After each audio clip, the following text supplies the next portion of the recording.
A bunch of us are wearing these Artists for Ceasefire pins. Artists for Ceasefire pin?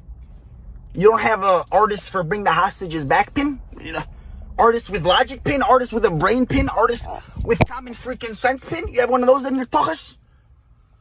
No? You don't have? No. The ceasefire and forget about the hostage pin. That's what you're going with. We're calling for immediate, permanent ceasefire in Gaza. We're calling for an immediate ceasefire in Gaza. And how about we do basic math? Okay, I'm going to do some basic math. Okay, so sit down, bring out your pencil, and bear with me. Let's say we do an immediate ceasefire. Okay, that means Hamas stops firing rockets into Israel. Israel stops bombing Hamas terrorists. And everything stops. Everything's fine and dandy. Tiny little problem. There's still hundreds of hostages that Hamas stole in freaking Gaza. So now what do we do with them? Do we forget about them? Do we just be like, no, we have a ceasefire and everyone's happy? No, I'm very unhappy, okay? A lot of people are unhappy, especially the families who have their members of their families in freaking Gaza being held captive, and we don't know what Hamas is doing with them. So a ceasefire is not exactly a solution.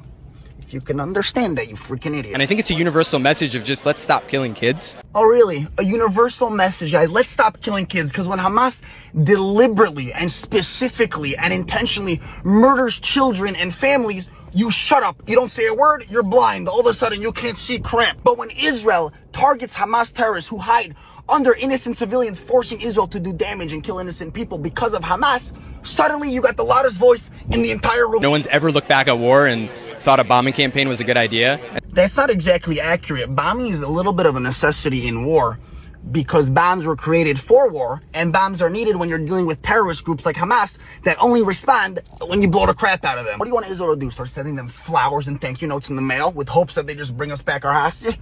Hamas is going to be like, oh my God, guys, they sent us Hershey Kisses and a new pair of Uggs. Release all of the hostages immediately. So to be surrounded by so many artists who are willing to lend their voice. Do me a favor, okay? Don't lend your voice, don't lease your voice, don't rent your voice, don't sublet your voice. Take your voice and turn it off, okay? Take your voice to the freaking library and learn about history and the facts and reality of what's actually happening, okay? You can't call for a ceasefire without calling for the releasing of the hostages. That means that you don't give a crap about hostages in Gaza. Literally what it means. Basic math. I just shook to my core. That was new. There's a lot of talking heads on the news. This is a space of talking hearts. Let's not use our heads to think, God forbid. Let's use our heart and our toches to make important decisions.